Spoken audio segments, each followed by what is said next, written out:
같이 하나님 앞에 일어서서 기도드리겠습니다.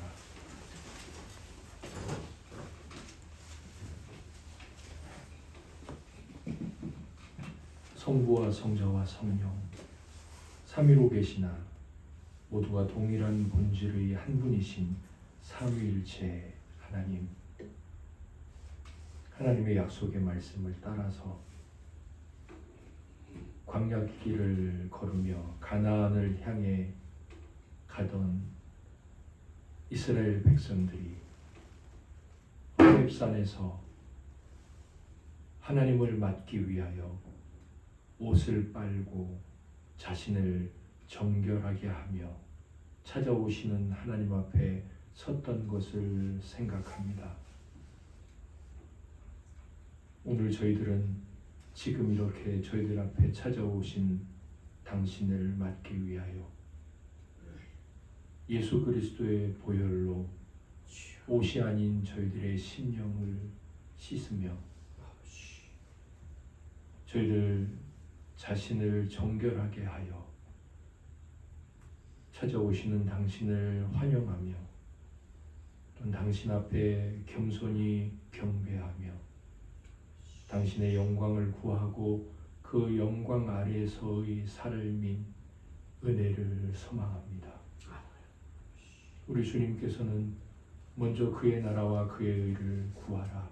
그리하면 이 모든 것을 너희에게 더하시리라 말씀하시며 하나님 나라의 의 예수 그리스도를 중심으로 우리의 삶이 돌아가게 되어야 된다고 명령하셨음에도 저희들은 하나님을 중심으로 삶을 돌리기보다는 저희들 자신과 이 땅에서의 삶을 중심으로 저희들 자신을 돌리다가 이렇게 당신 앞에 섰습니다.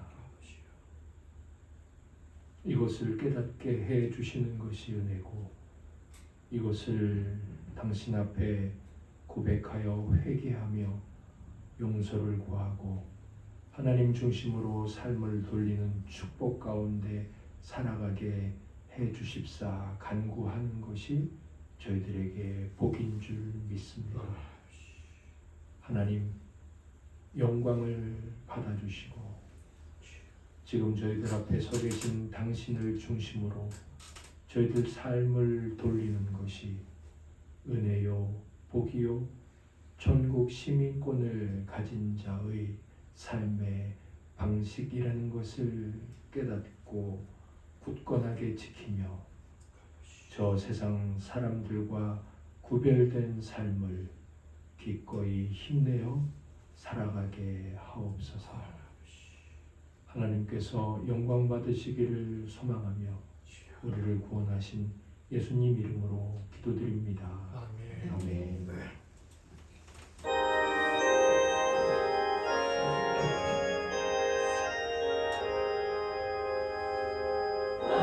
만국의 근원 하나님 온 백성 찬송 드리고 저 천사여 찬송하세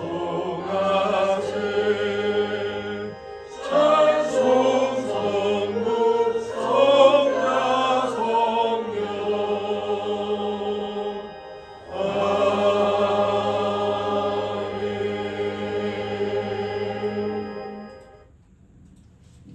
우리 자신의 신앙을 고백하겠습니다. 나는 전능하신 아버지 하나님 천지의 창조주를 믿습니다. 나는 그의 유일하신 아들 우리 주 예수 그리스도를 믿습니다. 그는 성령으로 잉태되어 동정녀 마리아에게서 나시고 본디오 빌라도에게 고난을 받아 십자가에 못 박혀 죽으시고 장사된 지 사흘 만에 죽은 자 가운데서 다시 살아나셨으며 하늘에 오르시어 전능하신 아버지 하나님 우편에 앉아 계시다가 거기로부터 살아있는 자와 죽은 자를 심판하러 오십니다. 나는 성령을 믿으며 거룩한 공교회와 성도의 교제와 죄를 용서받는 것과 몸의 부활과 영생을 믿습니다. 아멘.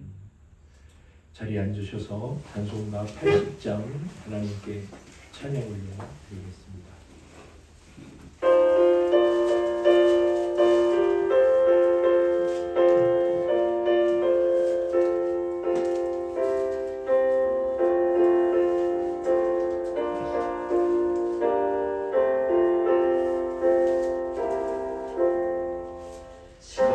천지에 있는 이름 중 귀하고 높은 이름 주하시기 전 지으신 구주의 이름 예수 주 앞에 내가 엎드려 그 이름 찬송함은 내 귀에 들린 말씀 중 귀하신 이름 예수 주 십자가에 달릴 때 명패에 쓰인 대로 저 유대인의 왕이요 곧 우리 왕이시라 주 앞에 내가 엎드려 그 이름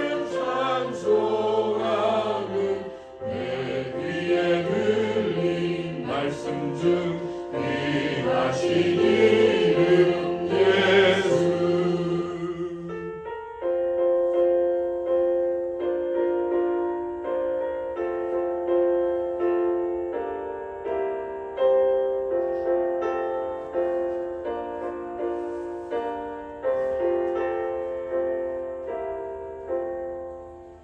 지금도 살아계셔서 언제나 하시는 일 나 같은 죄인 부르사 참 소망 주시도다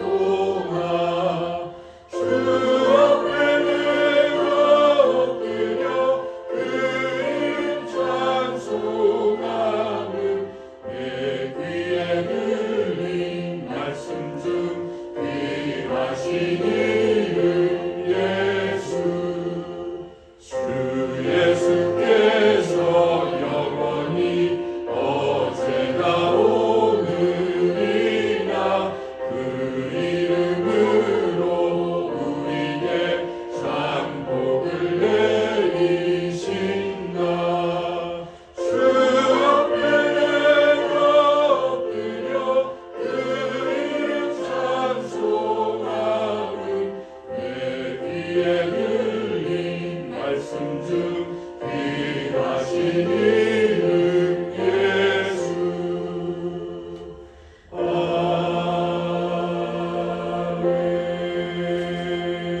아멘. 찬송가 87장 하나님께 고백하며 찬양 올려드리겠습니다.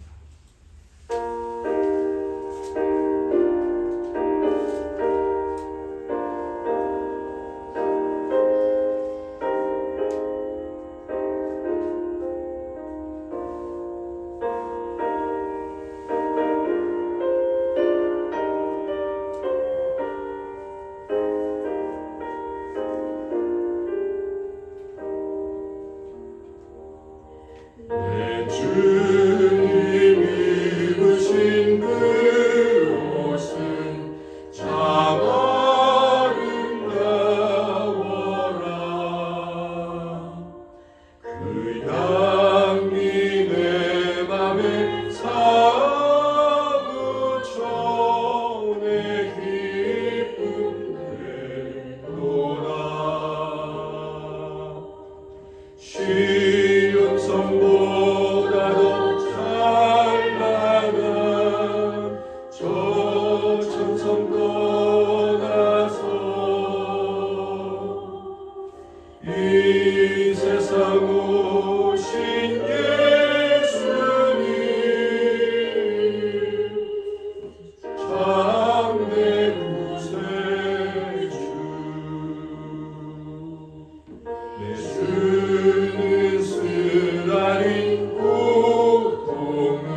시온 성보다도 찬란한 저 천성보다서 이 세상 오신 예수님 참내 구세주 예수님 영광에 옷 입고 문 열어주실 때 나 주님 나라에 들어가 영원히 살겠네.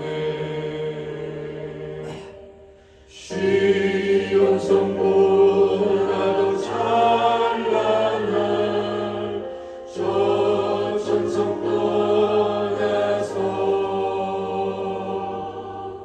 이 세상 오신 예수님 참내 구세주.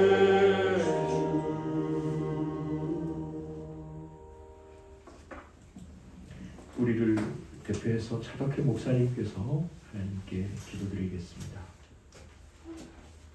참 좋으신 예수님 고맙습니다. 감사합니다. 오늘도 저들에게 맑은 날씨를 주시고 또한 좋은 공기를 주시고 저들의 귀하고 소중한 생명 연장시켜 주시사 오늘도 저희들 주님전에 달려나와서 이 시간 신령과 진정으로 경건된 예배를 주님 앞에 드려보자 원합니다. 오늘도 저들의 예배를 받아주시고 협력하여 주시고 연락되게 하여 주시옵소서. 아버지 하나님, 저희들 주님의 자녀라고 말을 하면서도 우리는 이 생을 짝하며 살아갈 때가 너무나도 많았습니다. 아버지 한 주간을 돌아볼 때에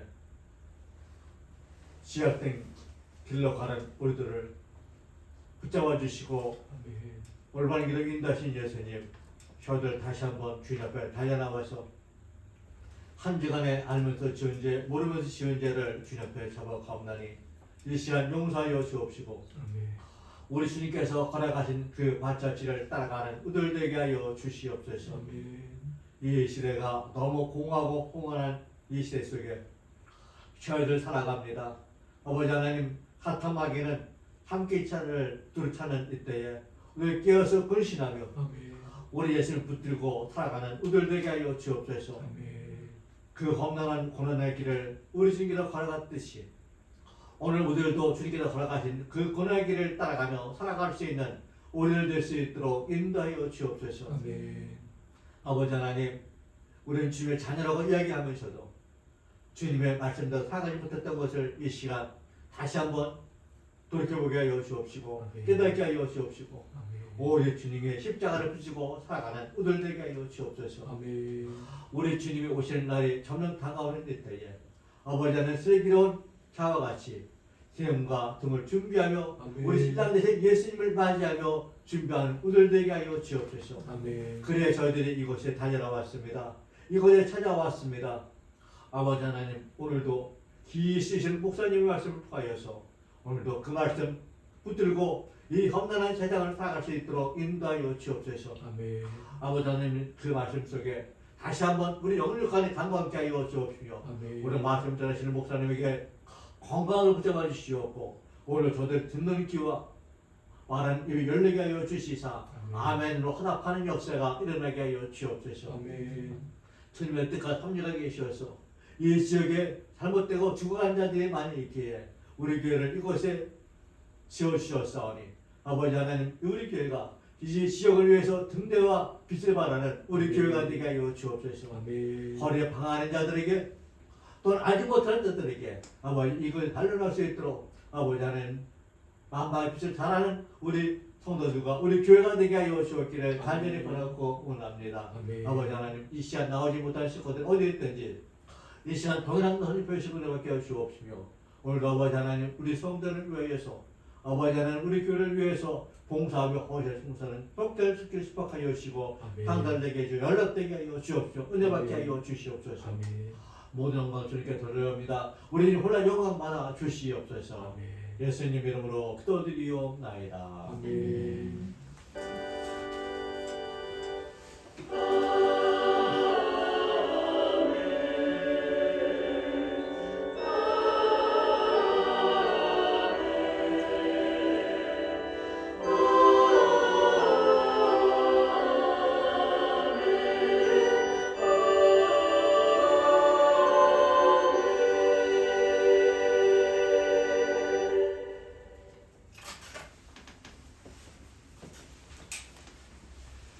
웨스트민스터 신화고백서를 낭독하겠습니다. 29장 성찬 5절에서 8절입니다.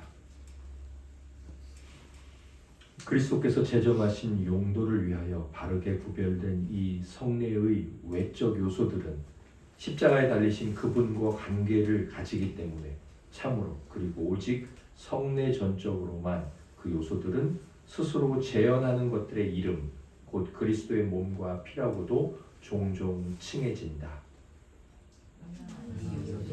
실제로 구성에 있어 성과 같이 실로 여전히 떡과 포도주만 존재할 뿐이다.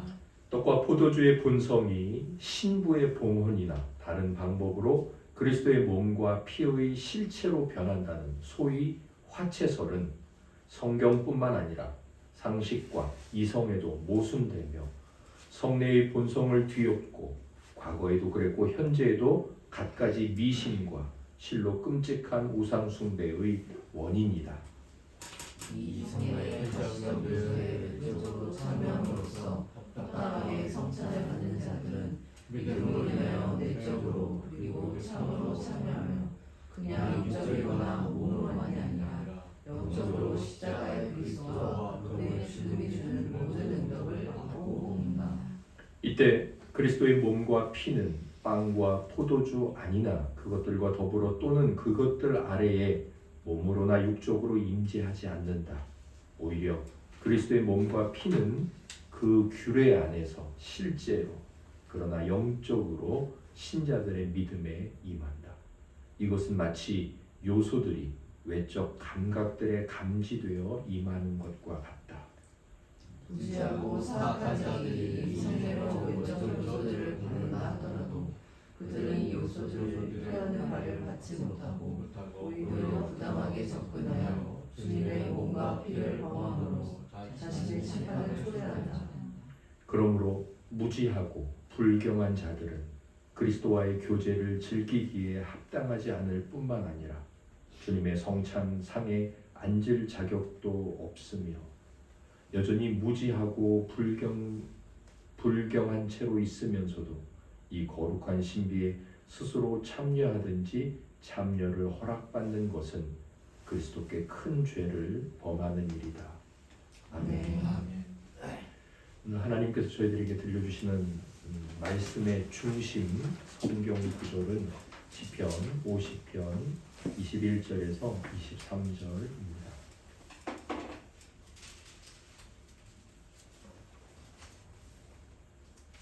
구약성경 839페이지 될 것 같습니다.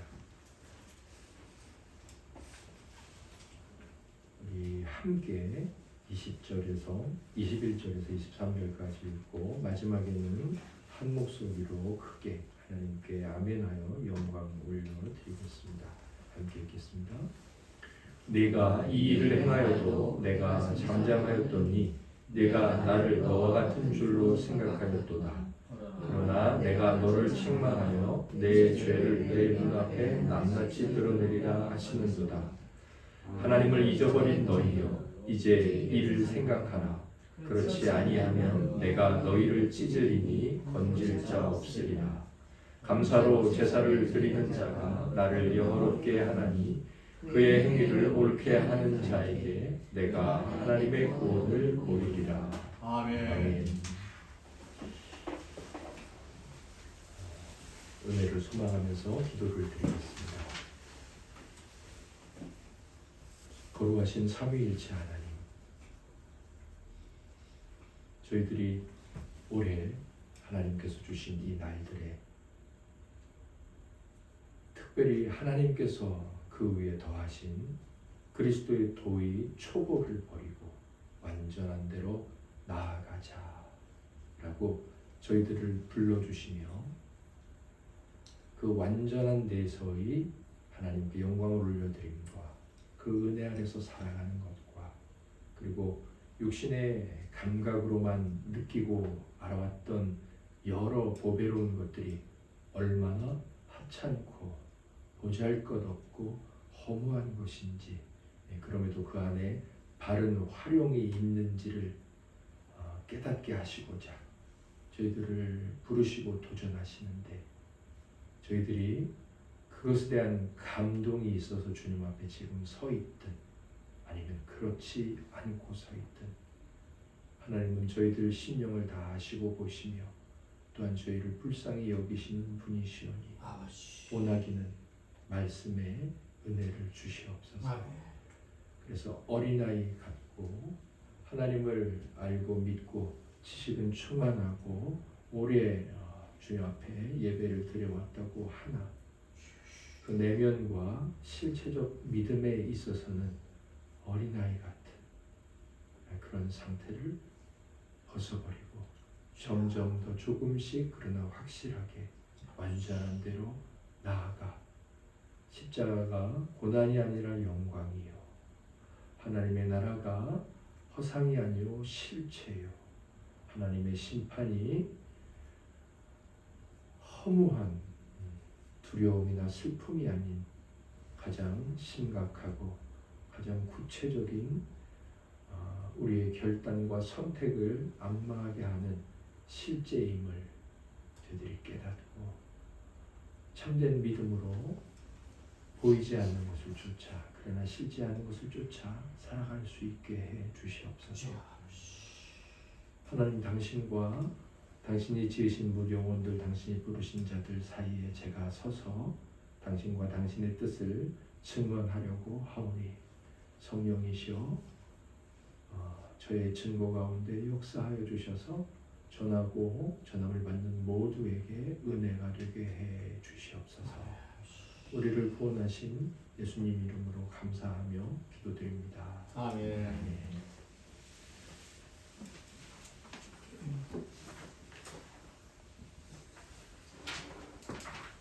오늘 전할 말씀의 제목은 기독교적 위로를 위해 알아야 할 것입니다. 괄호 열고 그 옆에 보시면 HC 그리고 1 그다음에 대시 그다음에 이문 괄호 이렇게 되어 있는데 제가 이제 알고 지내는 목사님들과 함께 교회의 소식을 서로 나누고 기도하고 합니다. 예배 공지도 나눠드리는데 이 밑에 목사님께서 궁금한데 HC가 뭐냐고 이렇게 어제 저에게 카톡을 보내셨어요. H는 하이델베르크, C는 카테키즘이라고 우리가 요리를 가르치는 사람을 카테키스트라고 했고, 네 그래서 카테키즘 이것은 하이델베르크 카테키즘, 하이델베르크 요리 문답입니다. 그 다음에 뒤에 있는 1 다시 2문은 2문의 첫 번째 시간이라는 뜻이에요. 그래서 우리 성도님께서 지난주까지 아마 지난번 앞번까지 1문의 그 앞에 몇 번째 시간 이렇게 돼 있었을 겁니다. 제가 이제 분수로 표시하기가 조금 보여가지고 이렇게 2문 뭐 그리고 첫 시간 이렇게 쓸 수도 있지만 그 내용이니까 참고하시면 됩니다. 우리 1문을 암송을 하고 계신가요? 1문을 암송을 하고 계시나요? 1문을 암송을 못하셔도 괜찮으니까 우리 1문 질문만 한번 같이 읽어보도록 하겠습니다. 시작. 살아서나 죽어서나 그대의 유일한 위로는 무엇입니까? 네. 혹시 답을 하실 분이 계신가요? 네. 저는 분명히 질문과 답을 하실 분이 나오실 거라고 생각을 합니다. 자, 우리 2분을 질문과 답을 읽어보죠. 제가 질문을 읽을 테니까 우리 성도님께서 답을 읽어보시기 바랍니다. 2문. 이러한 위로 가운데 복되게 살고 죽기 위해서는 어떤 것들을 알아야 합니까? 세 가지를 알아야 합니다. 첫째로 나의 죄와 비참함이 얼마나 큰가 하는 것이요. 둘째로 나의 모든 죄와 비참함에서 어떻게 구원을 받는가 하는 것이요. 셋째로 그 구원에 대해서 내가 얼마나 하나님께 감사해야 하는가 하는 것입니다. 아멘. 사랑하는 형제자매님들께서는 복되게 살기를 원하십니까? 또한 복되게 죽기를 원하십니까? 그렇다면 오늘 저희들에게 하나님께서 들려주신 말씀은 여러분들이 원하는 말씀입니다. 1문이 기억이 나실지 모르겠지만 1문 그래서 교리가 무엇이냐, 왜 우리가 교리를 알아야 되냐, 이 교리가 왜 완전하냐 쭉 배워왔습니다. 그리고 마지막 질문이 이거였어요. 이 교리를 위해서, 그러니까 이 위로를 위해서 필요한 것이 무엇이냐. 그게 이제 마지막 1문의 질문이었습니다. 그 질문은 2문으로 넘어가요. 이 하이델베르크 요리분답을 보면 정말 감탄이 나오는데, 저는 정말 이분이 천재다 이런 생각이 드는데, 그 긴 책의 내용이 맨 앞에서부터 맨 마지막까지 꼬리에 꼬리를 물고 이어지는 형식으로 되어 있습니다. 그 말은 너무나 논리적이라는 거예요. 그 말은 성경이 논리적이라는 것이고, 하나님을 잘 모르는 사람이 기독교를 허황된 것이다라고 이야기를 하지만, 하나님께서 우리에게 주신 복음이 얼마나, 왜 처녀의 몸에서 아기가 태어나지? 라고 묻기 전에 그럴 수밖에 없고, 또 그러려면 우리가 어떤 상태에 있는지 알아야 된다는 이 하나님께서 우리에게 주신 구원의 교리가 얼마나 논리 정연한지 알 수 있다는 거예요. 그래서 1문은 2문으로 이어져요. 그리고 2문은 3문으로 이어지고 계속 그렇게 이어지게 되어 있습니다. 정말 완벽한 논리적 구조를 가지고 있습니다. 그래서 우리가 살아서나 죽어서나 우리에게 위로가 되는 그 위로를 이제 어떻게 가질 수 있느냐를 두 번째 내용에서 배우게 되는 거죠. 그게 무엇인지 배웠잖아요. 그것은 내가 나의 주인이 아니요 신실하신 구주 그리스도께서 주인이시다. 그분이 죄값을 치르셨고 마귀의 권세에서 구원해내셨다. 머리털 하나도 땅에 떨어지지 않는 하나님의 선이 나의 구원을 완전히 이룬다. 성령을 주셔서 나로 하여금 하나님 앞에 진정으로 주님을 위하여 살기를 소망하게 갈망하게 만든다. 그게 위로예요. 그러면 그 위로를 얻으려면 무엇이 필요할까요? 오늘 제가 사실 이 문을 오늘 한 번에 다 할 수 있을까 그래서 좀 제목을 괄호 열고 1로 해놨는데 오늘 다 해야 되겠다는 마음이 있었습니다. 다 하겠습니다. 이 문의 핵심적인 내용이 뭐냐면 이 문은 이겁니다. 이 하이델베르크 요리문답 전체 내용이 있죠. 이 전체 내용이 뭐냐? 그게 이 문의 답입니다. 하이델베르크는 크게 몇 가지 주제로 되어 있을까요? 그러면 우리는 이 문의 답을 생각하면 돼요. 자, 이 문에서 몇 가지를 알아야 된다고 말합니까? 3가지. 자, 그럼 하이델베르크는 크게 몇 가지 내용으로 나눌 수 있나요? 3가지예요. 예. 그래서 이 문을 핵심적으로 요약을 3가지를 했는데 요리문답 전체의 진술, 전체의 내용이 나와 있습니다. 또 요리문답 전체의 내용이라는 건 뭘까요? 결국 요리문답은 우리가 요리문답이 중요해 그게 아니라 사실은 성경의 핵심 중에 핵심 구원의 교리를 뽑은 게 요리니까 결국 요리문답 전체의 내용이라는 건 성경 전체의 내용이라는 거예요. 자, 그러면 성경 전체의 내용 이렇게 말하는 것도 아주 훌륭하고 잘 아는 거지만 그건 누구나 다 할 수 있는 말이죠. 네가 지금 말하는 건 나는 예수를 안 믿지만 성경 전체의 내용이구나 이렇게 말할 수 있는데 예수 그리스도를 특별히 더 아는 자들이 성경 전체라는 말을 이렇게 말할 수 있어요. 성경은 뭐라고 말할 수 있어요? 율법과 복음이라고 말할 수 있습니다.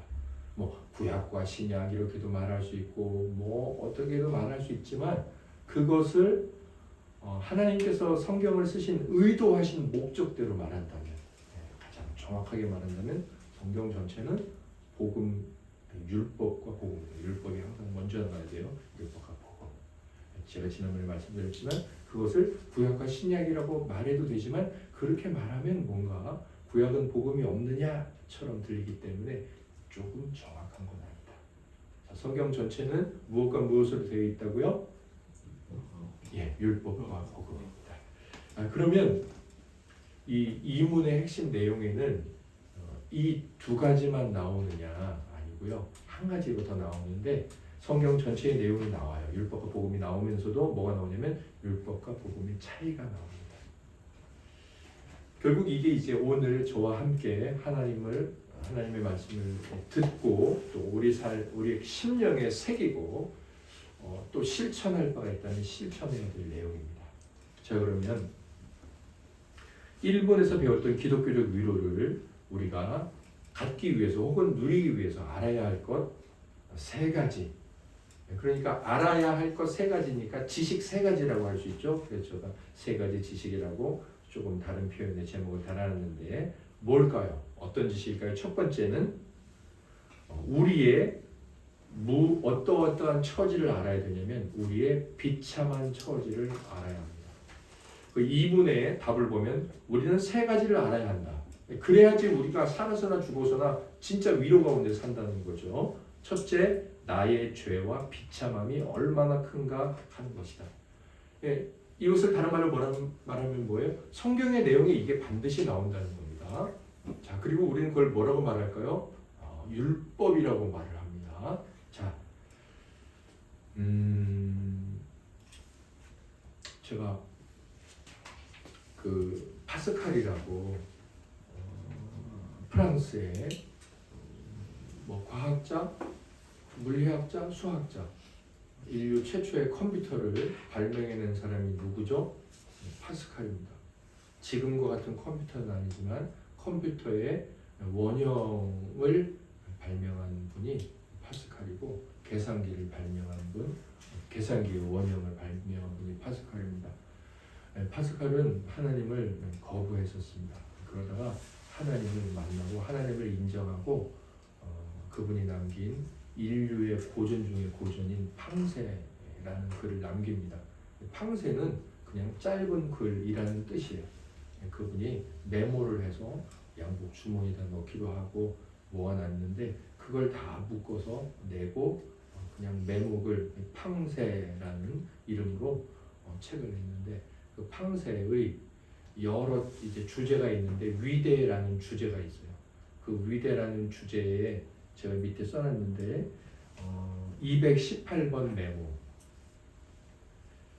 이 편집에 따라서 괄호 열고 397번 메모도 되는데 파스칼이 이렇게 썼습니다. 인간의 위대는 자신이 비참하다는 것을 아는 점에서 위대하다. 나무는 자기가 비참하다는 것을 모른다. 그러므로 자신의 비참을 아는 것은 비참하다. 그러나 자신이 비참하다는 것을 아는 것이 곧 위대합니다.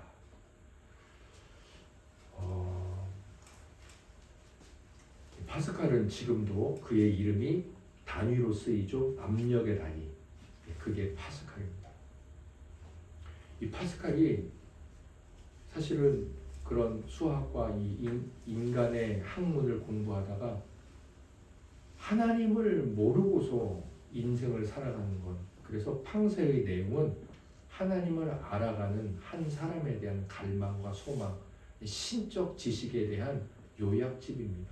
그런데 그게 지금 모든 사람들에게 읽히는 고전 중에 고전이 됐죠. 파스칼은 유명하게 했던 말이 사람은 생각하는 갈대다라고 말을 했습니다. 여러분 여기에도 나오지만 나무와 갈대 같은 종류죠. 그런데 파스칼은 인간을 나무나 인간이나 똑같은 존재로 본 거예요. 연약하죠. 부러지면 끝나요. 그런데 인간이 다른 점이 뭐냐? 생각하는 존재다라고 말을 하는 거예요. 그게 그냥 인간 말고 모든 존재는 갈대라면 인간은 갈대긴 갈대인데 생각하는 갈대라. 그래서 인간은 연약하지만 우주 가운데서 가장 위대한 존재다라고 생각을 했어요. 그 차이가 생각이라고 알았던 거예요. 특별히 인간이 연약하면서도 가장 위대한 존재로서 인정을 받는 생각이 뭐냐면 나는 잘해, 나는 똑똑해. 그게 아니라 나는 비참한 존재야. 이것을 생각하는 것을 위대함이라고 여겼어요. 그리고 그 비참한 존재가 그러면 비참한 것을 깨닫는 것은 비참하지만 비참한 것을 깨닫고 비참함을 해결하는 존재인 하나님을 찾아가는 것은 정말 위대하고 그 하나님이 우리의 비참함을 해결할 수 있다는 것이 신앙이다 라고 고백한 책이 그 책 전체의 내용이에요. 우리가 나는 죄인이야 이것을 깨닫는 것 자체는 나쁜 게 아니에요. 우리가 죄인인 것 자체는 나쁜 거죠. 그러나 죄인이라는 것을 아는 것은 나쁜 게 아니에요. 병은 나쁜 거죠. 그러나 내가 병에 걸렸어라고 알게 되는 건 좋은 거예요. 왜? 그 순간 병원으로 달려가고 약을 먹기 때문이에요. 죄인인 것 자체는 나쁘나 죄인이라는 것을 아는 순간 우리는 축복의 시작이 되고 그것은 위대한 거예요. 자, 그래서 우리의 비참한 처지를 아는 게 왜 위로냐? 그게 왜 복이냐? 그 이유를 보면 첫째, 이 지식은 구원을 얻고자 하는 열망을 불러일으키기 때문입니다. 제가 방금 전 말씀드렸지만 병은 나쁘죠. 슬프죠. 그런데 병에 걸렸어. 문제가 있어라고 진찰을 하잖아요. 그 뒤에는 뭐가 있어요? 수술이 있고 처방이 있죠. 그래서 그것을 알게 되는 것은 유익하다는 거죠. 마태복음 7장 7절 8절에 뭐라고 되어 있습니까? 우리 읽고 크게 고백하겠습니다. 시작. 구하라 그리하면 너희에게 주실 것이요 찾으라 그리하면 찾아낼 것이요 문을 두드리라 그리하면 너희에게 열릴 것이니 구하는 이마다 받을 것이요 찾는 이는 찾아낼 것이요 두드리는 이에게는 열릴 것이니라. 아멘. 그 밑에 이 각주를 보시면 제가 읽어드리겠습니다. 자기 자신에 대한 비참한 지식이 없으면 인정하지 않는다면 구원을 바라지 않게 되고 구원을 바라지 않게 되면 그것을 구하지 않을 것이고 그것을 구하지 않는다면 절대로 그것을 얻을 수가 없겠죠. 그래서 구원이 우리의 것이 되는 일의 시작에 무엇이 있냐면 구원을 갖고 싶다도 아니에요. 구원이 어떤 것인지 알고 싶다도 아니에요. 뭐냐면 나는 구원이 필요한 존재야. 그게 시작이라는 거예요.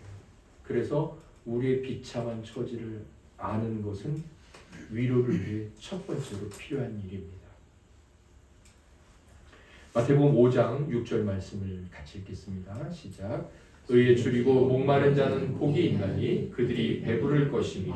아멘. 마태복음 11장 28절입니다. 수고하고 무거운 짐진 자들아 다 내게로 오라. 내가 너희를 쉬게 하리라. 아멘. 할렐루야. 배고프고 목마른 게 뭐 좋은 일입니까?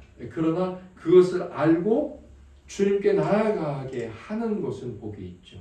수고하고 무거운 짐을 진 게 무슨 축복이에요. 그러나 그것을 깨닫고 이것을 해결할 분을 찾고 싶다. 그래서 발견했다. 그래서 주님 앞에 나아가서 쉼을 얻게 되는 것은 복인 거죠. 자, 또 한 가지 우리의 비참한 처지를 아는 것이 왜 위로가 될까요? B는 이 지식은 우리의 구원에 대해 하나님께 감사하게 되기 때문입니다. 감사하게 되기 때문입니다. 3번 밑에 각주를 보시면 하이델베르그 요리문답에 이렇게 써 있습니다. 우리가 벗어난 바 그 비참한 처지가 정말로 처절하게 악하다는 것을 모르고서는 우리가 받은 구원에 대해 감사의 마음이 생길 수가 없다. 그것을 모르고서는 우리가 받은 축복이 얼마나 큰가를 올바로 가늠할 수가 없고 따라서 구원을 얻지 못하게 될 것이다.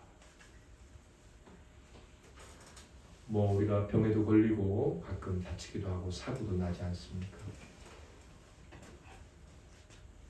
사모님께서 지난주에 이제 일상생활을 하다가 냉장고 문을 열다가 좀 다쳐서 병원에 가서 시술도 받고 여전히 이제 고생하고 계시죠. 제가 그래서 옆에서 돕겠다고 머리도 감겨주겠다 한다고 했는데 다 괜찮다고 하더라고요. 웬만한 건 하시겠다고. 그런데 제일 힘든 게 있다고. 이것 좀 도와달라고 한 게 뭔지 아십니까? 양말 신는 거예요. 사실 우리가 양말 신는 것에 대해서 이게 너무 힘들다. 이게 양말을 신어야지 생각하면 너무 스트레스가 된다라고 생각하고 사시나요? 그런 생각 절대로 안 해요. 그런데 다치고 나니까 몸이 힘들고 그 자세를 하기 어려워지니까 그것 하나 할 수 있는 게 얼마나 고맙고 감사한 일인지 깨닫게 되죠. 하나님께서 우리에게 구원을 주실 때 우리가 주셨으니까 감사해야지 그런 마음이 들 수 있고 그래도 괜찮은데 진짜 너무 감사해 이 말이 터져 나오는 건 뭐냐면 그것을 받지 못한 내 상태가 어떤 것인지 정확하게 알았을 때 정말 구원이 없을 때 내 인생이 얼마나 비참한지 그것을 알게 되었을 때 그때 하나님께 받은 구원에 대해 감사해 감사를 가르치지 않아도 감사가 나오겠죠. 아마 사모님 같은 경험이 제게도 있다면 제가 정말 양말 하나 편하게 아무 생각 없이 뭐 이것을 신다는 생각도 없이 어떤 때는 양말 하나 신는 거 너무 귀찮다. 이거 벗고 신는 거 왜 이렇게 귀찮아. 이거 맨날 왜 해야 돼. 아침 저녁으로. 그런 생각을 했던 것은 싹 있겠죠. 정말 감사하겠죠. 우리가 우리의 비참함을 정말 진실로 알게 되었을 때 죄와 죄인들과 그때 하나님이 주시는 구원에 대해 감사하게 될 것입니다. 그래서 우리는 이 지식을 잘 알아야 돼요. 비참하다는 지식. 세 번째, 왜 이 지식을 알아야 되냐면 우리의 죄악성과 비참함에 대한 지식이 없이는 복음을 들어도 전혀 유익이 없기 때문입니다.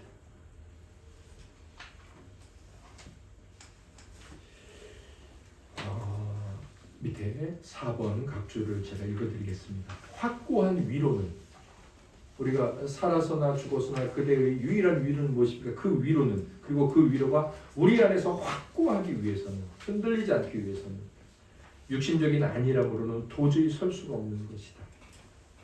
그러므로 선지자들과 사도들의 모범을 쫓아서 율법을 선포하는 일부터 시작하여야 한다는 것이 분명하다.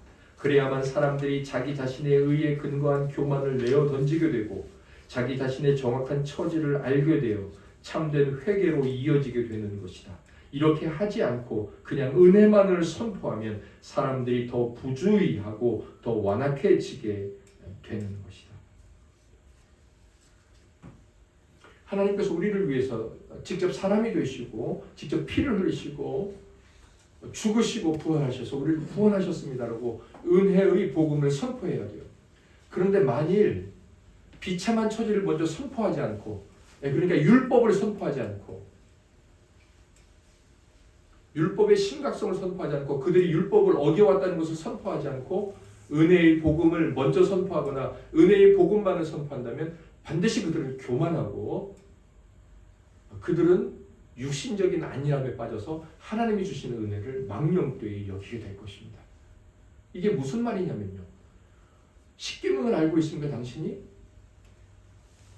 당신은 살인을 하지 않았습니까? 당신은 도적질하지 않았습니까? 그런데 당신은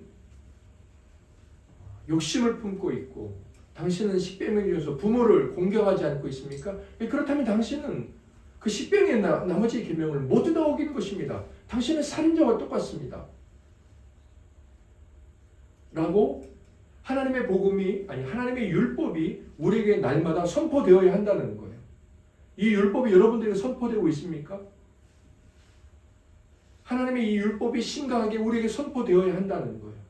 그리고 나서 내가 하루 종일 살아가는 이 삶 가운데서 짓고 있는 이 죄악들이 얼마나 심각한지 나는 살인하지 않았고 나는 도둑질하지 않았어도 야고보 사도가 율법 중에 하나만 어겼어도 율법 전체는 하나님이 주신 것이기 때문에 그 중에 하나만 어겨도 율법 전체를 어긴 것과 똑같다라고 말씀을 한 그 심각성을 딱 깨닫고 나서 내가 얼마나 비참한지 깨닫고 오늘도 또다시 이렇게 비참하네. 그리고 나서 하나님의 말씀을 펴고서 이 말씀 안에 있는 복음 그런 나를 위해서 대신에 죽으신 예수 그리스도를 생각하며 복음이 나에게 얼마나 은혜고 복음이 이 죄인들에게 얼마나 은혜인지를 깨닫고 하나님 앞에 감사하는 것. 그렇지 않고서는 하나님의 복음이 우리에게 은혜롭고 아름답게 적용이 될 수 없다는 거죠. 그래서 이 시대의 사람들에게 예수 그리스도를 소개하고 죄인인데 구원받았다라고 소개하고 복음을 전하고 사형리든 뭐든 하는 것은 너무나 바람직하다. 그렇게 하기 전에 반드시 무엇을 강조해서 말해야 되냐면 당신은 죄인이고 당신은 죽을 수밖에 없고 당신이 얼마나 심각한 어려움 가운데 악한 자로 살아가고 있는지 알아야 된다라는 이 회개의 선포에 대한 율법의 선포에 대한 중요성이 간과돼서는 절대로 안 된다는 거예요. 그냥 교회 가면 좋고 사탕 하나 주면서 과자 하나 주면서 예수 믿으면 참 좋습니다. 이렇게 말해서는 되지 않는다는 거예요. 당연히 좋죠. 당연히 그런 결과가 있죠. 그러나 그런 결과가 있기 전에 당신은 지금 어떤 존재인지 말해야 된다는 거죠. 그래서 예수 그리스도께서 이렇게 말씀하셨어요. 마태복음 7장 6절을 볼까요? 함께 읽겠습니다. 거룩한 것을 개에게 주지 말며 너희 진주를 돼지 앞에 던지지 말라. 그들이 그것을 발로 밟고 돌이켜 너희를 찢어 상하게 할까 염려하라. 아멘. 주님의 이 말씀은 우리에게 개에게 진주를 던지지 말라는 말씀입니까? 아닙니다. 이 율법의 결과로 인한 심각함을 모르는 자에게 복음의 은혜를 전하지 말라는 거예요. 주님께서 제자들에게 뭐라고 가르치셨습니까? 하루에 7번이라도 회개하고 돌아오는 자를 용서하라고 말씀하셨습니다. 그것은 무엇을 가르치는 말씀입니까? 용서를 가르치는 말씀입니다. 그러나 그것은 용서만을 가르치는 말씀입니까? 아니요. 회개를 가르치는 말씀입니다. 주님은 그 말씀을 통해 우리 모두에게 무엇을 가르쳐요? 용서를 가르칩니다. 동시에 무엇을 가르쳐요? 회개를 가르칩니다. 잘못을 인정할 줄 아는 습관, 거룩한 습관을 가르칩니다. 왜? 그것이 단순히 우리 인간관계의 문제를 해결하기 위해서 그것을 가르치시는 것일까요? 아니, 그것보다 더 중요한 하나님과 우리의 관계를 가르치기 위함입니다. 자기 죄를 고백할 줄 아는 습관, 자기 죄를 인정할 줄 아는 습관, 그것이 복음을 받아들일 수 있는 유일한 문을 여는 길이라는 거예요. 그래서 예수 그리스도께서 오기 전에 누가 먼저 와야 돼요? 세례 요한이 와야 돼요. 복음이 오기 전에 뭐가 와야 돼요? 회개가 와야 돼요. 우리가 하나님 앞에 은혜 받기를 소망합니까? 그러면 먼저 하나님 앞에 나와서 회개의 기도를 드리고, 우리가 아침에 일어나서 하루 종일 하나님의 은혜 아래 살기를 진정으로 원한다면 뭐 내 마음을 평안하게 하고 성경을 읽고서 뭐 좋은 생각을 하고 뭐 하나님의 자비로움을 머릿속에 공상하고, 그것이 절대로 아니라 내가 얼마나 악한 죄인이고 내 마음에 얼마나 더러운 것이 있고 내가 얼마나 완악하고 교만하고 내 주장을 끝까지 지키며 살아가고 있는 자인지, 그런 습성이 내게 남아있는 자인지를 곰곰이 생각하면서 하나님이 그것을 얼마나 증오하고 싫어하시고 하나님이 선악과 그거 하나 따먹은 것을 온 인류의 심각한 죄로 인정하시는 그 죄에 대한 심각성을 갖고 계신 분이라는 것을 곰곰이 생각하면서 하나님 앞에 참되고 회개하고, 그런 나를 대신해 하나님의 벌을 받으신 예수 그리스도를 생각할 때, 그때 비로소 성령께서 우리 안에 뭘 주시는 거예요? 복음의 평안을 주시는 거죠. 그런 너를 불쌍히 여기고 용서했다라. 그때 복음에 대한 감사가 나오는 거죠. 복음이 왜 싸구려, 복음이 왜 값어치 없는 것과 같이 되었을까요? 사실은 우리에게 문제가 있죠. 우리가 얼마나 심각한 죄인인지를 우리가 잘 인식하지 않는 거예요. 그래서 구약의 선지자들 보면 항상 율법을 외쳤습니다. 너희가 회개하지 않으면 망하리라, 망하리라. 이것은 하나님의 복음이 오는 것에 대한 사랑의 준비였습니다. 자, 이렇게 해서 우리는 우리의 비참한 처지를 알아야 합니다. 이것이 하나님께서 우리에게 사나사나 주고서나 주시는 참된 위로를 위한 첫 번째 지식입니다. 두 번째 지식은 우리의 구원을 아는 지식이 있어야 합니다. 요리문답 2문의 답을 보시면 이렇게 되어 있죠. 세 가지를 알아야 한다. 첫째는 이것이요. 둘째로 나의 모든 죄와 비참함에서 어떻게 구원을 받는가 하는 것이요라고 되어 있습니다. 그렇죠? 예. 첫 번째는 우리의 비참함을 알아야 했다면 두 번째는 구원을 알아야 합니다. 왜 구원을 알아야 할까요? 첫 번째 이유, 우리가 낭망에 빠지지 않도록 하기 위함입니다. 병 자체는 나쁜 것이라 그랬죠. 그러나 병에 걸렸다, 어디가 아프다를 아는 것은 좋은 것이라 그랬죠. 자, 그런데 그것을 아는 것은 좋았는데 그것을 치료해 줄 약이 없다. 아직 개발되지 않았다. 그것을 치료해 줄 의사가 없다. 혹은 돈이 없다. 자, 우리가 어떻게 될까요? 다시 절망에 빠지겠죠. 우리의 죄와 비참함 그 자체는 우리에게 위로가 되지 않습니다. 그러나 그것을 아는 것은 위로가 돼요. 그런데 만일 그것을 알기만 하고 그것을 해결할 존재를 발견하지 못한다. 그러면 우리에게 아는 것, 죄와 비참함을 아는 것은 위로가 되지 않습니다. 그래서 두 번째 알아야 되는 것은 그 죄와 비참함이라는 것을 해결하는 구원에 관한 문제, 이 구원을 아는 지식이 있어야 합니다. 또 두 번째, 우리가 구원을 아는 지식이 왜 있어야 할까요? 우리에게 위로를 주도록 하기 위함입니다. 아니, 이 구원을 바라도록 하기 위함입니다. 두 번째, 이 구원을 바라도록 하기 위함입니다.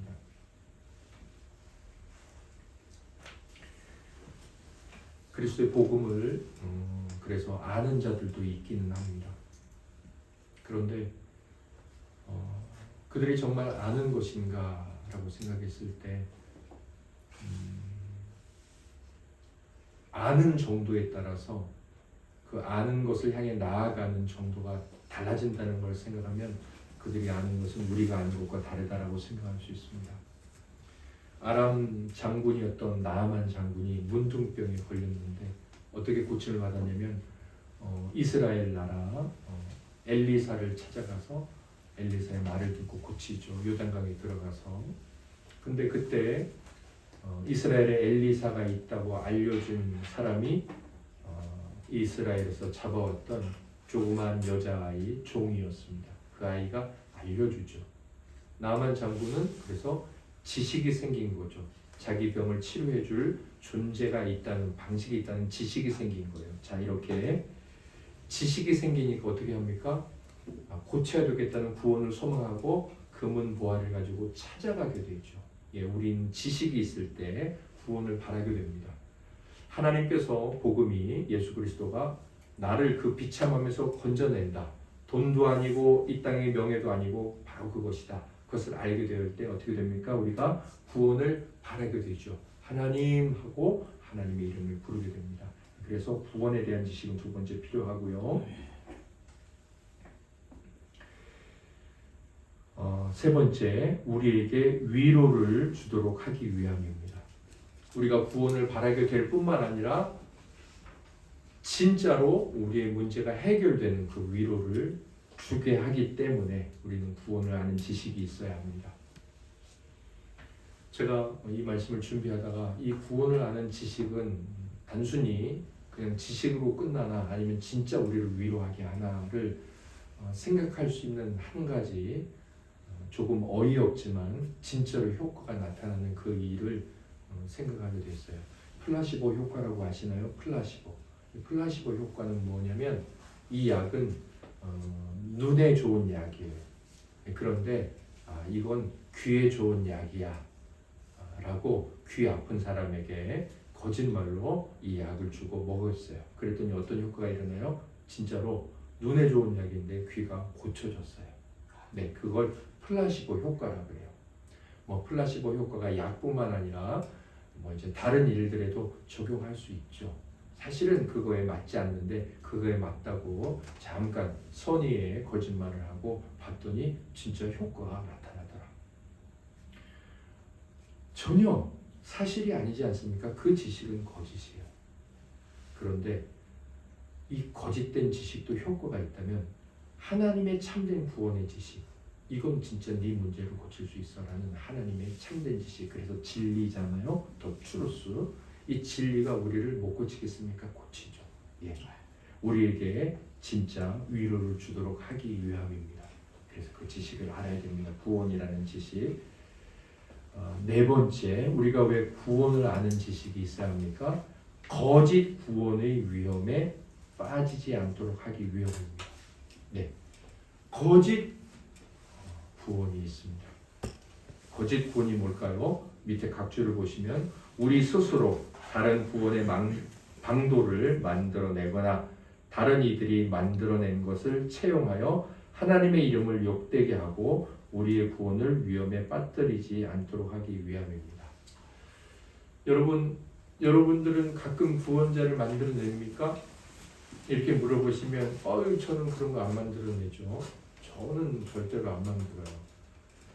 길거리 가다 보면 부처상 돌로 만들고 뭐 이런 사람들, 자기가 스스로 구원의 방도를 만들어내는 사람, 그런 사람들만 해당이 되나요?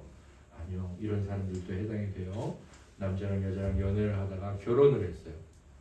결혼하고 살아가는데 남자든 여자든 이 남편이나 자기 아내가 자기를 행복하게 할 것이고 자기 인생의 소망이고, 그래서 이 사람이 못해주면 나는 절망에 빠지고 이 사람이 잘해주면 나는 인생이 더 이상 바랄 것이 없다라고 생각하는 것, 그건 스스로 우상을 만들어낸 것입니다. 우리는 분명히 하나님 안에서 기쁨과 즐거움, 또 하나님이 떠나갈 때 크나큰 슬픔과 절망에 빠진다고 성경에 사람들이 고백하는 것을 알고 있습니다. 그런 사람이나, 그리고 내가 직장을 잃어서 좌절하고 명예를 잃어서 연예인들이 극단적인 선택을 하고 돈을 잃어버렸다고 좌절을 하고 온 가족을 다 데리고 가서 자녀들까지 죽이는 일, 그게 다 뭡니까? 하나님이 아닌 다른 존재, 돈, 명예, 영광, 자존심, 이 세상의 삶의 방식들을 우상으로 삼은 거죠. 그것들에게 절하지 않고 그것들을 형태로 만들어 놓지 않았으나 그런 신당을 자기 집에, 자기 지갑에, 자기 통장에, 자기 가족들의 분위기에 만들어 놓은 거죠. 만일 돌이나 금이나 은을 가지고 우상을 만든다고 하면 우리 모두는 대부분은 우상 숭배자가 아닐 겁니다. 그러나 저 여러분은 언제 어느 순간 하나님을 섬기면서도 우상 숭배로 빠질 수 있어요. 시내산에 올라갔던 모세를 기다리다 못해 금송아지를 만들었던 이스라엘 백성들처럼 그들은 하나님을 알았던 사람들입니다. 이렇게 거짓된 위로, 그리고 헛된 위로를 만들어내거나 다른 사람들이 말하는 것들을 자기의 신으로 채용하는, 자기의 하나님으로 채용하는, 이것이 너에게 위로를 줄 거야, 이것이 네 삶에 복을 줄 거야 라는 것을 그대로 가져다 놓고 거기에만 들어가면, 거기에만 합격하면, 그것만 가지면 행복할 것이라는 수많은 사람들이 코인이든지 대학이든지 어떤 회사라든지 아주 교묘하게 우리 앞에 갖다 놓고 그것을 갖기만 하면 된다고 생각하는 것들. 그런데 빠져서 그것이 정말 위로가 되고 하나님 앞에서는 종교적 형식만 남아있어서 하나님을 예배하고 찬송하는, 우리 삶에 궁극적이고 진실된 위로자로 받아들이지 않는 그런 위험에 빠뜨리지 않기 위해서 구원이란 이것이야 라는 정확한 지식을 알아야 된다는 것입니다. 마지막으로 왜 구원에 대한 마지막 두 번째로 왜 구원에 대한 지식이 필요합니까? 다섯 번째, 그 구원을 믿음으로 받아들이도록 하기 위함입니다. 믿는 차원에까지 나아가는 거죠. 그래서 어떻게 해야 합니까? 우리가 낭망에 빠질 수도 있고 그 구원을 위로를 받지 못할 수도 있지만 이제 그 구원을 믿기 때문에 믿는 거죠. 로마서 10장 13절과 14절을 같이 읽고 아멘 하겠습니다. 시작. 누구든지 주의 이름을 부르는 자는 구원을 받으리라.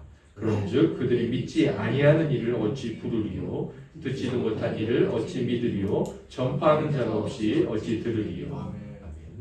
바울의 이 로마서 10장의 13절부터 뒤에까지 내용은 정말 논리로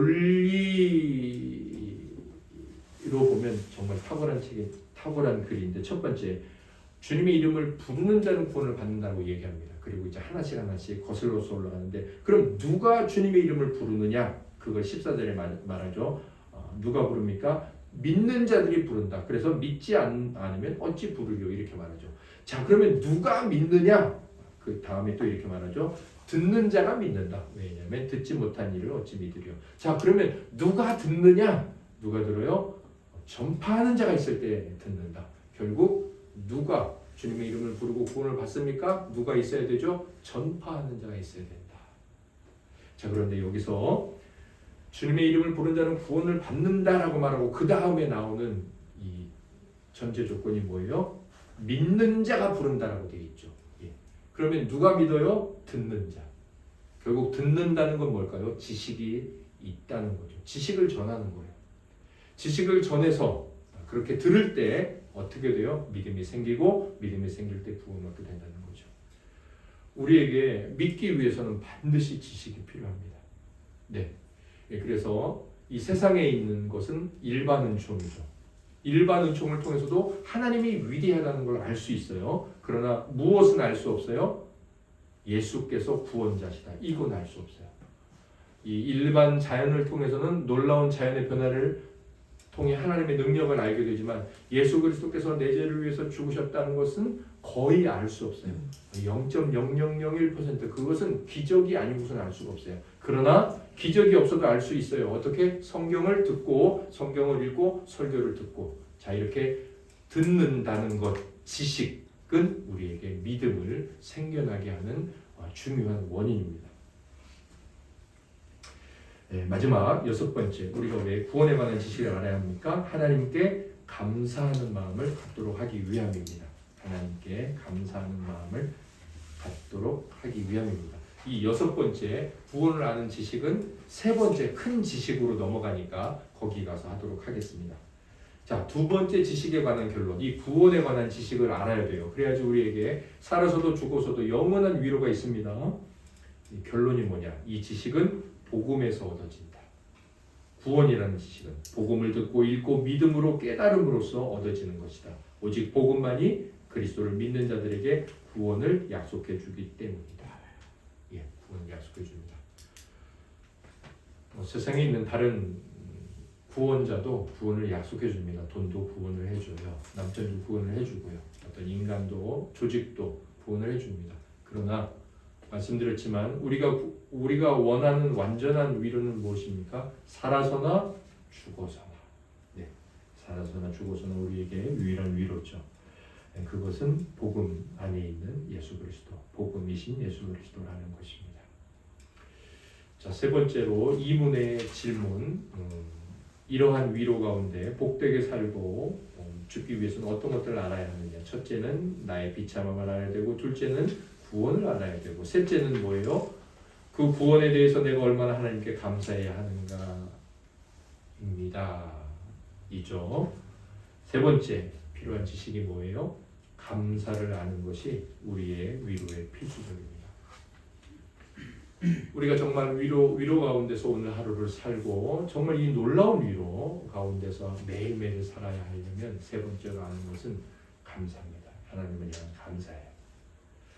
왜 그럴까요? 감사를 아는 것이 왜 위로와 관계가 있을까요? 저도 처음에는 감사를 아는 것이 왜 위로와 관계가 있지? 감사는 위로와 관계가 있다기보다 위로 때문에 생기는 결과 아닌가 이렇게 생각을 했습니다. 그러나 감사를 아는 것이 정말 이 위로를 가져오기도 하고 위로가 가졌다는 증거이기도 하구나를 깨닫게 됐어요. 첫째, 하나님께서는 감사하는 자들에게만 구원을 베풀기를 기뻐하시기 때문입니다. 감사하는 자에게만 하나님은 구원을 베푸시기를 기뻐하십니다. 7번 각주를 한번 보실까요? 그의 목적이 이루어지는 것은 오직 우리 편에서 그에게 감사하고 영광을 돌리게 하기 위함이다. 그러므로 그 뒤에 잘 보세요. 감사야말로 우리의 구원의 주된 목적이고 의도입니다. 하나님께서 여러분들에게 저와 여러분들에게 어떤 목적을 가지고 어떤 일을 하실까요?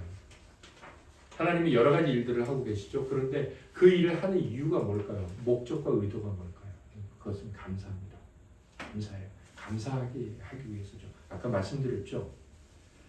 하나님께서 아프게 하시진 않습니다. 그러나 하나님께서 다치게 하신 그 상황을 다스리고 계세요. 그래서 우리는 이 상황을 통해 뭐 해야 돼요? 비록 다치고 병원에 왔다 갔다 하기는 하나 불편하나 뭐 해야 되죠? 감사해야 돼요. 뭘 감사해야 돼요? 구원하시는 하나님과 그 이전에 하나님께서 아무 일이 없이 일상이 일상대로 살아가게 하신 것이 은혜였구나. 이것을 감사하게 하시죠. 에베소서 1장 5절과 6절을 볼까요? 같이 읽겠습니다. 그 기쁘신 뜻대로 우리를 예정하사 예수 그리스도로 말미암아 자기 아들들이 되게 하셨으니 이는 그가 사랑하시는 자 안에서 우리에게 거저 주시는 바 그의 은혜의 영광을 찬송하게 하려는 것이라. 아멘. 5절은 구원하신 것, 6절은 왜 구원하셨느냐, 의도. 왜 구원하셨어요? 우리를 왜 하나님의 자녀가 되게 하셨어요? 은혜의 영광을 찬송하게 하려고. 은혜의 영광을 찬송하게 하려고. 예수 믿는 자들의 입에서 떠나지 않아야 되는 게 하나님 영광 올려드립니다. 하나님 사랑합니다. 하나님 너무 감사합니다. 그거예요. 하나님이 그렇게 하려고 우리가 그런 사람이 되게 하려고 구원하셨다는 겁니다. 우리가 천국 가서 살게 하려고 맞아요. 그것도 맞습니다. 우리가 지옥에 떨어지지 않게 하려고 그것도 맞습니다. 우리가 하나님의 은혜의 복을 받게 하려고 그것도 맞습니다. 그러나 진짜 이유는 그 모든 것을 통해 하나님께 찬송과 영광을 올려드리게 하려고입니다. 예배의 목적은 딱 하나예요. 교회 나서 복 받고 잘 되고 절대로 그것이 1등이 아니라 하나님께 영광이 되게 하는 것입니다. 자, 두 번째. 그러니까 감사가 없다. 그럼 뭐가 없는 거죠? 6절이 없다. 은혜의 영광과 찬송이 없다. 그럼 뭐가 없는 거예요? 5절이 없는 거죠. 예. 그래서 감사가 없으면 뭐가 없는 거예요? 구원이 없는 겁니다. 자, 두 번째로 하나님께 합당한 감사를 돌려드리게 하기 위함입니다. 합당한 감사. 저는 감사 중에서 이 비도 상당히 중요했어요. 그 뒤에 나오는 것들도 뭐 다 너무 중요한데 너무 은혜가 됐어요. 이거 8번 보실까요? 밑에 각주. 참된 감사가 있어요. 참된 감사란 우리 자신의 생각대로 드리는 것이 아니라 하나님의 말씀으로부터 배워야 하는 것이다. 출애굽기 32장에서 이스라엘 백성들이 금기고리 다 빼가지고 금송아지 만들었죠. 그리고 그 금송아지를 향해서 뭐라고 불렀을까요? 이것이 우리의 하나님이다. 이것이 애굽에서 우리를 구원해낸 우리의 하나님이다. 자, 그들이 금송아지를 이것이 우리의 금송아지다. 이것이 우리의 우상단지다라고 불렀어요? 아니요. 이것이 우리의 하나님이다. 자, 그들도 분명히 하나님으로 불렀습니다. 그러나 그들이 부른 하나님은 그들이 만드는 하나님이에요. 여기 하이델베르그 요리문답에서 감사를 아는 지식이 우리의 위로를 위해 필요한데 그 감사는 우리가 만들어낸 감사가 아니라 우리가 하고 싶은 대로의 감사가 아니라 하나님이 우리에게 이런 방식으로 감사해 만들어 놓으신 게 있다는 거예요. 그런데 감사는 아까 에베소서에서 뭐로 표현했죠? 찬송과 영광이잖아요. 그러니까 우리가 오늘 나와서 하나님 앞에 찬송을 막 불러드리고 영광을 올려드리는데 우리가 만들어내고 우리 감정을 막 자극하는 찬양, 우리 감정을 자극하는 환상적인 조명, 우리 감정을 자극하는 분위기를 가지고 하나님 앞에 예배드리면서 오늘 예배가 너무 은혜가 충만했고 정말 우리의 예배는 진짜 너무 놀라워. 그게 아니라 하나님께서 기뻐 받으시고 하나님께서 높임을 받으시는 방식의 찬송과 가사와 그런 예배의 순서와 형식과 그런 형태의 고백, 그런 찬송과 영광이 하나님에 대한 감사라는 거예요. 합당한 감사를 돌려드리게 하기 위해서 이 감사를 아는 지식이 우리의 위로에 필수적이에요. 세 번째로는 어떤 의무를 행하든 간에 그것이 우리의 공로를 주장하는 것이 아니라 하나님께 대한 감사를 선포하는 것임을 알게 하기 위함이다. 이건 아주 간단해요. 어떤 의무, 성도에게는 의무가 있습니다. 그 의무가 뭡니까? 그리스도의 뜻을 쫓아 그리스도처럼 살아가는 거죠. 조금 쉽게 말해볼까요? 쥐학생들처럼 착하게 살아가는 거예요. 자, 근데 착하게 살아갈 때 나 착하게 살아갔네. 아이고 그러면서 자랑하면 그게 뭐가 돼요? 우리의 공로가 돼요. 그러나 착하게 살아가는 건 뭐예요? 의무라고 말하잖아요. 성경에서 하나님의 자녀가 된 자. 그럼 그 의무는 우리의 공로가 아니라 뭐예요? 감사할 일인 거죠. 아이고 이렇게 오늘도 착하게 살고 당신이 이렇게 사냐 그러면 내가 잘했네. 그게 아니라 하나님 감사합니다. 저에게 이렇게 살아가게 하시고 이것을 의무로 알게 하시고 하나님 영광 받으시니. 자, 그렇게 감사에 대한 지식이 있을 때 우리가 하나님의 뜻을 쫓아 순종하며 성결과 거룩한 삶을 살아갈 때 교만해지지 않고 그 모든 걸 통해 하나님 감사합니다. 하나님 감사합니다. 이 고백을 할 수 있게 된다는 거예요. 그래서 감사에 대한 지식이 필요하고 마지막으로 감사에 대한 지식이 왜 우리의 위로와 연관이 되었냐면 우리의 믿음과 위로가 증가되도록 하기 때문이에요. 우리의 믿음과 위로가 증가됩니다. 그리고 구원에 대한 확신을 갖게 해요. 이게 조금 중요한데 밑에 각주를 먼저 볼게요. 결과를 통해 그 원인들을 알 수 있게 된다. 감사의 마음을 갖는 자들은 그들이 받은 것들이 선하다는 것을 분명히 알고 있다는 것을 그 감사를 통해 시인하고 드러내는 것이다. 결과를 통해 그 원인들을 알 수 있게 된다. 이게 무슨 말일까요? 이제 4월 5일이면 식목일인데 요즘은 쉬는 날 아니죠? 그 조그마한 묘목들 가져오면, 과일나무 가져오면 이게 사과나무인지 배나무인지 절대로 몰라요. 요만한 것들 가지 다 비슷하게 생겼거든요. 자, 사과인지 배인지 몰랐어요. 그런데 한 2년 3년 지나면 알게 되겠죠. 뭘로 알게 돼요? 열매로 알게 돼요. 잘 보세요. 이 결과, 열매를 통해 이 원인을 알 수 있다는 거예요. 그러면 내가 정말 구원받았고 정말 나에게 위로가 넘치는지 지금 뭐 나 위로받았어 그걸로 아는 게 아니라는 거죠. 뭘로 알아요? 감사로 안다는 거예요. 왜냐하면 이 사람은 감사한 걸 받았으니까. 이 사람은 진짜 감사한 걸 받았다는 거예요. 이 사람은 하나님을 생각하면서 하나님께 감사해요. 그러면 하나님께 뭘 받았는데 뭘 받은 거예요? 선을 받은 거예요. 이렇게 선. 그 감사를 통해 하나님이 선하다는 것을 시인하고 인정한다는 것이다. 그러니까 너 구원받았냐? 나 구원받았을까? 물어보거나 아니면 뭐 그거에 대해서 고민할 필요가 전혀 없는 거예요. 그 사람이 하나님께 감사하고 있다. 그러면 하나님이 그 사람에게 뭐 좋은 거 주셨네. 그렇게 생각하면 되는 거예요. 그럼 하나님이 좋은 거 주시는데 좋은 것 중에 좋은 게 뭐예요? 자기 자신의 자녀 아닙니까? 하나밖에 없는 아들을 주셨으니 그 이외에 다른 것 주시지 않을 이유가 뭐가 있느냐고 말씀하셨잖아요. 감사가 그거라는 거죠. 결과를 통해 원인을 알 수 있는 것처럼 이 감사라는 행동을 통해서 이 사람이 선한 것을 받았네 알 수 있다는 거예요. 얼마나 놀랍고 그리고 얼마나 참되신 하나님의 말씀입니까? 그래서 우리가 감사를 해야지 감사하자 뭔지 잘 모르겠지만 그것도 나쁘진 않지만 정말 내가 얼마나 비참하고 또 이 비참함에서 구원해 주시기 위해 예수 그리스도께서 오셔서 그것을 묵상할 때 정말 내가 하나님께 너무나 귀한 것을 받았네 알게 되면서 하나님 너무나 감사합니다. 너무나 감사하고 오늘 주님 앞에 나와서 이렇게 예배 드리고 차석현 목사님께서 말씀하신 것처럼 하나님 앞에 달려나와서 목사님은 여러 번 말씀해 주셨는데 달려나와서 누구한테 뺏길까 아니면 내가 정말 그것을 헛되이 여기고 거들먹거리면서 하나님 그거 나한테 주셨는데 이제 나 받았으니까 뭐 이미 다 받았는데 그게 아니라 그냥 너무 감사해서 그분 앞에 감사를 올려드리기에 달려나와서 아니 감사하려고 달려나오는 사람은 얼마나 그 대상에게 놀라운 걸 받았길래 감사하려고 달려나올까요? 막 기어나오고 나오기 싫은 사람은 얼마나 못된 걸 받았길래 그러고 있을까요? 그 결과를 통해 원인을 알 수 있는 거죠. 우리가 이 시작이 그래서 예배 이렇게 하자, 달려나오자, 정성을 다하자 그게 시작이 아니에요. 시작이 뭐예요? 나의 비참함을 아는 거예요.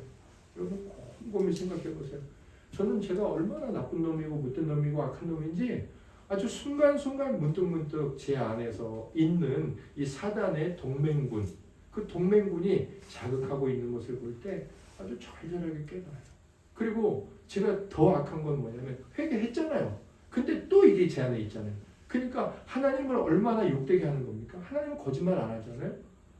하나님이 우리 인간같이 몇 번 찾아가서 잘못했어 용서해줘. 하나님은 그런 분이 아니잖아요. 대통령한테 가서 잘못했어 용서해줘 그런데 그 다음에 계속 하루에도 수십 번 찾아가서 잘못했어 용서해줘 그러면 얼마나 기분 나빠요. 우리도 그냥 기분 나쁜데 근데 하나님 앞에 그렇게 하고 있어. 근데 하나님 끝까지 용서해 주신다고 하잖아요. 그 앞에 감사하기도 하지만 얼마나 제가 악하고 못됩니까? 그걸 영원토록 아니 그걸 죽을 때까지 살아야 돼. 제가 하나님 앞에서 그런 제 자신을 생각할 때 그런 저를 대신에 벌 받으신 예수 그리스도 그 벌이 얼마나 심각한지 우리가 이제 알게 될 거예요. 뒤에 가면서. 그리고 그거 하나하나를 생각할 때 정말 주님 제가 이걸 주셨습니까? 그때 너무 감사합니다. 너무 감사합니다. 이제 이 고백을 하고 그 하나님이 그 우리가 나와서 살 때 먹을 거 입을 거 직장 문제 이거 왜 해결 안 해주시겠어요? 근데 완전히 뒤바뀌어가지고 세상에서 성공하면 교회 잘 다니고 예수 잘 믿는 걸로 알고 그 예수님의 피는 구원은 밑에 내려와서 완전히 뒤바뀌어서 교회가 너무 싸구려고 너무 가치 없는 복음이 돼가지고 하나님이 천대받고 하나님이 한낱 용돈 주는 분으로 이 전락하고 이 비참한 우리의 신앙이 이제 다시 회복이 돼야 돼요. 하나님이 이 하나님의 영광을 다시 우리 안에서 찾으셔야 되고 그분이 정말 존귀 여김을 받으셔야 되죠. 오늘 이렇게 이문을 마치고 문과 답을 정확하게 글씨를 다 암송해도 좋으신데 그냥 큰 부제를 암송해도 아주 좋죠. 네. 그리고 다음 주 이제 다음 주 3문으로 들어가는데 당연히 3문은 2문으로 연결되죠. 뭐가 나오냐면 본격적으로 3문부터 이 세 가지 주제가 펼쳐집니다. 그래서 비참함이 계속 나오다가 그 다음에 구원이 계속 나오다가 마지막 감사가 다 나오고 할렐루야가 끝납니다. 그래서 다음 주는 우리 자신의 비참함이 이게 시작이 됩니다. 우리 함께 일어나셔서 하나님 앞에 찬송 296장 읽어주겠습니다.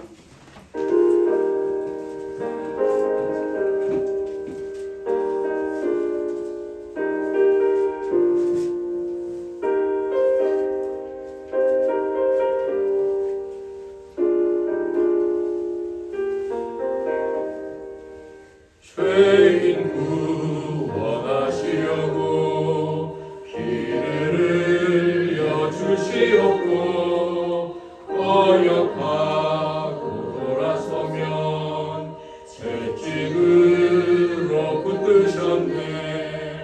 하나님의 크신 사랑 어찌는 위대하리며 하나님의 깊은 사랑 어찌 능히 감당할까. 크신 은혜 우리에게 항상 내려주시옵고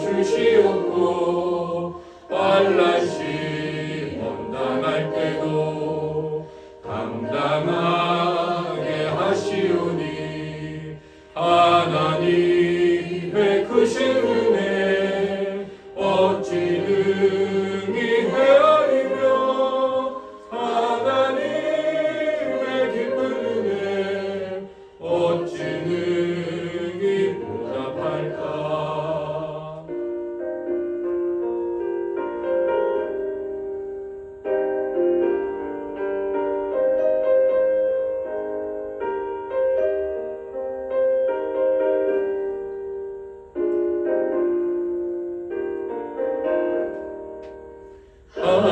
하나님의 크신 경륜 우리 삶을 주관하고 선한 뜻을 이루시려 연단하여 주시오니 하나님의 크신 지혜 어찌 능히 헤아리며 하나님의 깊은 지혜 어찌 능히 깨달을까.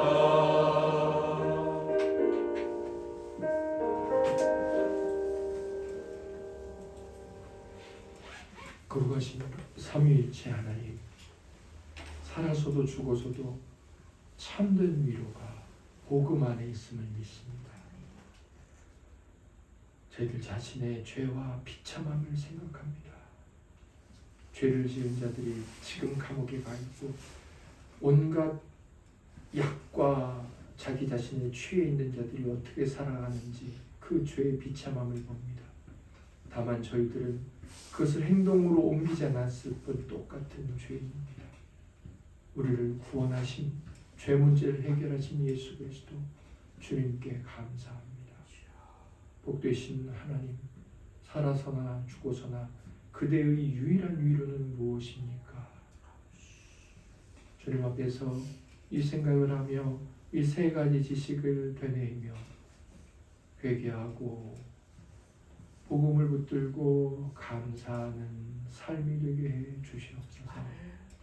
주님 앞에 올려드리는 모든 것을 주께서 그리스도 안에서 흠명하여 주시고 우리 하나님께 영광이 되는 일에 사용하여 주시옵소서. 하나님의 영광을 위한 필요를 채워주시고 이 교회가 당신의 영광이 되기 위한 모든 후원을 넉넉하게 베풀어 주시옵소서. 하나님 나라를 먼저 구하는 자들에게 모든 것을 채워주시는 당신의 약속을 경험케 해 주시옵소서.